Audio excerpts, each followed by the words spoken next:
প্যারা টিচারদের সুবিধা থেকে বঞ্চিত হওয়া অঞ্চলের শিক্ষার সুযোগ ক্ষেত্রে গুরুত্বপূর্ণ ঘাটতি পূরণ করতে এবং ছাত্র শিক্ষক অনুপাত উন্নত করতে সাহায্য করে আমি তাদের মাসিক সম্মানী ৫,০০০ টাকা বৃদ্ধি করার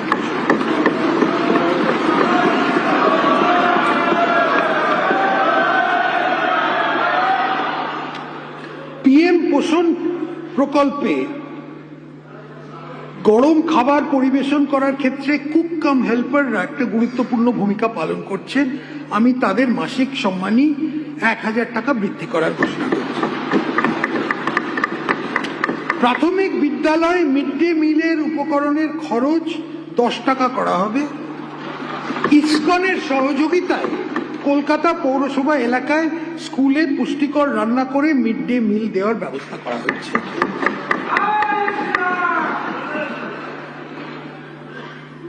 প্রত্যেক আইসিডিএস সেন্টার, প্রাইমারি ও সেকেন্ডারি স্কুলে গ্যাস কানেকশন, সোলার প্লেট, যেখানে প্রয়োজন বাসনপত্র এবং নিরাপদ পানীয় জলের ব্যবস্থা নিশ্চিত করা হবে।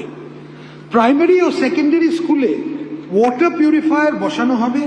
সকল প্রাইমারি স্কুলে বিদ্যুৎ ও যোগাযোগে বৈদ্যুতিক পাখার ব্যবস্থা নিশ্চিত করা হবে। মাননীয় অধ্যক্ষ মহোদয়, পশ্চিমবঙ্গ সরকার প্রতি বছরে এভিজিসি এক্সআর সেক্টরে প্রায় ১ লাখ ছাত্রছাত্রী ও যুবদের ট্রেনিং দেওয়ার প্রস্তাব রাখছে। আমি এর জন্য ৫০ কোটি টাকা বরাদ্দ প্রস্তাব করছি।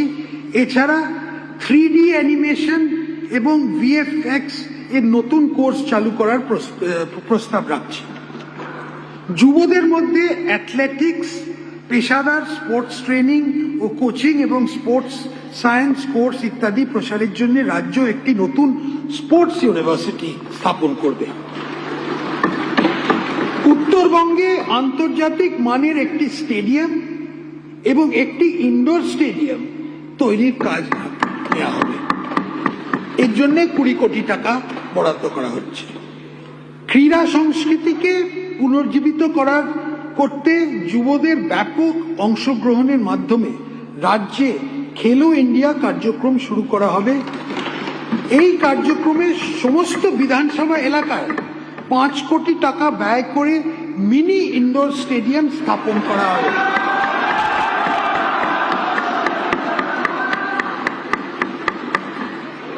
যে সকল স্পোর্টস ক্লাব জাতীয় স্তরে ক্রীড়া প্রতিযোগিতায় অংশগ্রহণ করবে তাদের ১ কোটি টাকা আর্থিক সহায়তা দেওয়া হবে।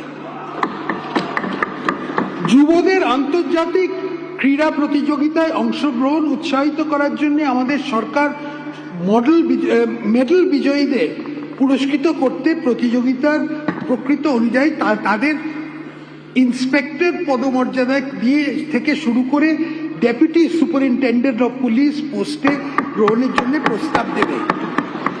এই বিষয়ে একটি পলিসি তৈরি করা হচ্ছে। জাতীয় ও আন্তর্জাতিক পর্যায়ে বিজয়ীদের পুরস্কারের অর্থ দেওয়ার উদ্দেশ্যে ৫০ কোটি টাকার একটা তহবিল তৈরি করা হচ্ছে।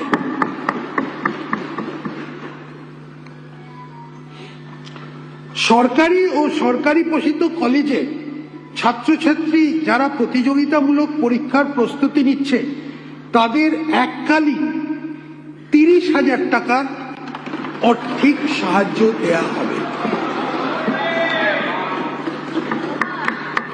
মেধাবী ছাত্রছাত্রীদের বিশ্বমানের শিক্ষা গ্রহণ উৎসাহ দেওয়ার উদ্দেশ্যে যে সকল ছাত্রছাত্রী বিশ্বের সেরা ১০০টি মানে কিউএস ওয়ার্ল্ড ইউনিভার্সিটি র্যাঙ্কিং অনুযায়ী আন্ডার গ্র্যাজুয়েশন বা মাস্টার্স কোর্সে ভর্তি হবেন তাদের সম্পূর্ণ টিউশন ফি ও স্বাস্থ্য বীমার খরচ বহনের জন্য একটা স্বামী বিবেকানন্দ মেরিট স্কলারশিপের প্রস্তাব আছে।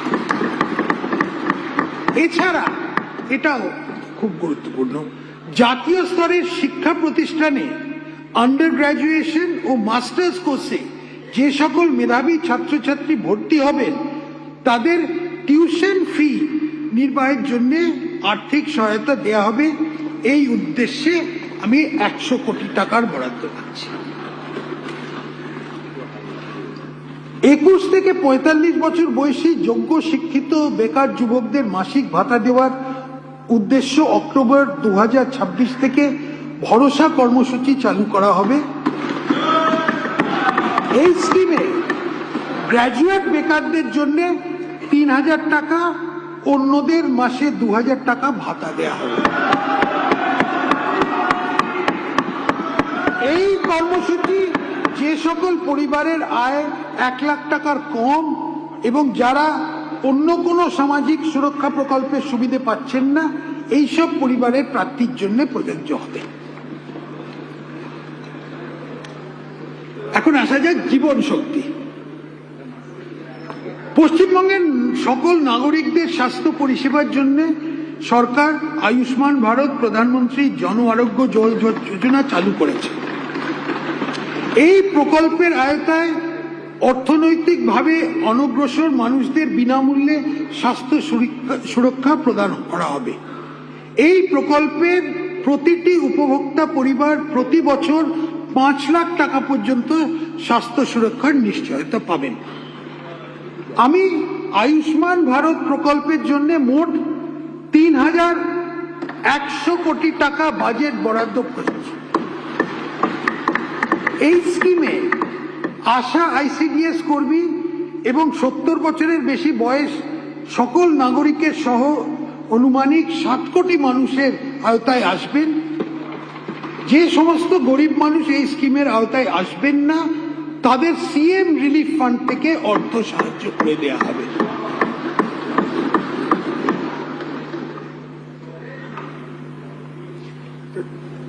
রাজ্য সরকার উত্তরবঙ্গে একটি এইমস হাসপাতাল, সুন্দরবন ও পুরুলিয়া এবং দার্জিলিং এ সুপার স্পেশালিটি হসপিটাল এবং উত্তরবঙ্গে একটি বিশিষ্ট ক্যান্সার হাসপাতাল স্থাপন করার উদ্যোগ নেবেন। সিউড়ি সুপার স্পেশালিটি হাসপাতালকে একটি সরকারি মেডিকেল কলেজ ও হাসপাতালে উন্নীত করা হবে। রাজ্য সরকার প্রধানমন্ত্রী ভারতীয় জনঔষধি পরিযোজনা পিএমবিজেপি চালু করার সিদ্ধান্ত নিয়েছে।